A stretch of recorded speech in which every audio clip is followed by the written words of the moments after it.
Swamiji, did Jesus take the sins of the world on himself when he was crucified? You know, a statement like that must be understood in terms of, we spoke of science and religion. Check a thing and see if it's true.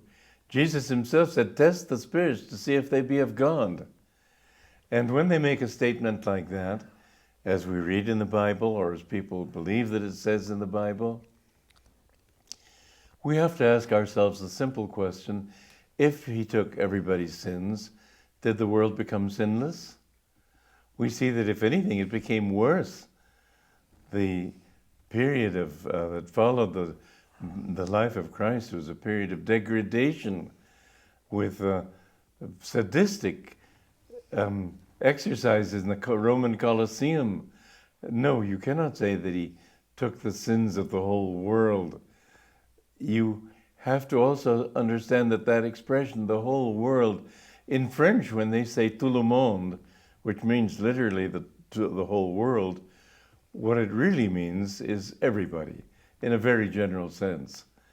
Tout le monde likes flying, everybody likes flying, that sort of thing. It doesn't mean the whole world, literally. And so Jesus, yes, he took the sins of people, but whose sins did he take? First of all, he took the sins of his disciples so that they could declare his mission freely. That was the real meaning of it. A finite cause cannot have an infinite effect. His death on the cross could not have created freedom for the whole world. But we find that Christian saints, or the custodians of religion, say that we must work with Jesus to take on sins also. It's obvious that people still sin. What is not obvious is that those sins can be paid for in different ways. One is just by sheer suffering. Suffering is a good thing. And in fact, when you suffer, it would be very helpful to say, well, thank you. This gets rid of a karmic debt that I owe. You should be glad when you pay your debts. Don't worry about it. God is not punishing you. God is not making life miserable for you. You're making yourself miserable. This is the law of karma. You've done certain things. You have to pay for it. You can't get away from it. Even if you run away to a South Sea island or up to the North Pole, your karma will still follow you. Your tendencies will still follow you. Your nature will still be with you. Jesus, however, and these are different things that we must understand. When, first of all, if you have a heavy karma or any kind of karma, if you love God, that will be mitigated. In other words, for example, it may be your karma to lose a leg, but if you love God deeply, you may find you get only a scratch. So karma is paid, it must be paid, but it will be paid in diminishing degrees according to the grace of God. And Jesus brought that grace. And with that grace, there was a great freedom, at least to those who were close to him and who accepted.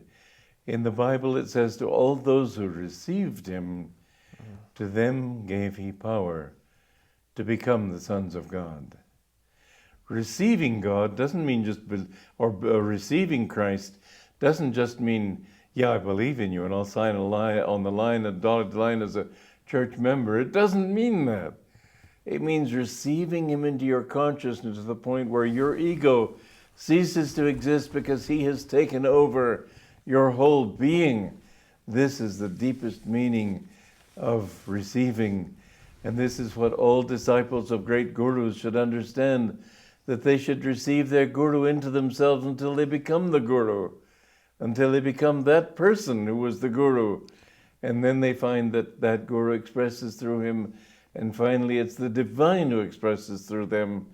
And what seemed like a loss of individuality becomes finally an affirmation of the divine individual of each one, because God has his own melody to sing through every creature in the universe. What Jesus did above all was take the sins of those who received him. Those who received him completely He was able to take, a great master can take the sins of his disciples. It's sort of like a weak person. If a bully is beating him up and some strong person stands in the way, the bully's blows won't hurt him, but they could destroy the weak person. And so the guru can take on that karma to a certain extent, but he can't take on the karma of the whole world. That has to be done repeatedly over a long period of time. It would be wrong for him to do it. We have to learn our lessons. He can't take all those away from us. We've got to learn to be punished as we need to in order to become purified and to realize that the only thing we want in life is God.